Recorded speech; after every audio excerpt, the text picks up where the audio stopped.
po eh, wala pong katulong sa tatay noon eh. Dahil nagkasakit po siya. Yung mga kapatid ko yung nakapag-aral, hindi na ako nakapag-aral. Ako na po yung natira rito. Siguro mga 8 years na siguro mula noon. Yung nagsarili ko nung namatay si tatay siguro mga 5 years pa lang.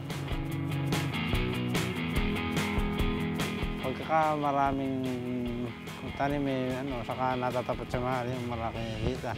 Pag nababagyo halaman, nalulugi. Kailangan pagpursigan nila, saka hindi nila pabayaan yung tanim nila kung sila yung magkahalaman. Kailangan huwag pababayaan. Pagka maganda halaman, kailangan magpaganda halaman para kumita. Pagka pangit kahit na mahal, hindi ko kikita.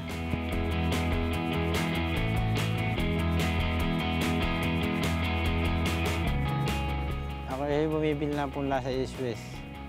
Nahirap din magpatubo eh. Hindi tumutubo lahat yung nasa lata. Yung nasa tray, nakatubo na lang. Mas mabilis pong lumaki.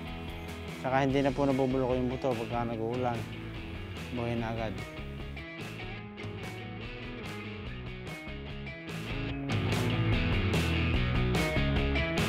Ako nakapagpunta ng elf na pambiyahe.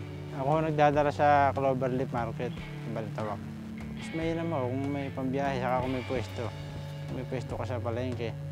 Ikaw nagbebenta, mas mahal mo maibebenta yung gulay.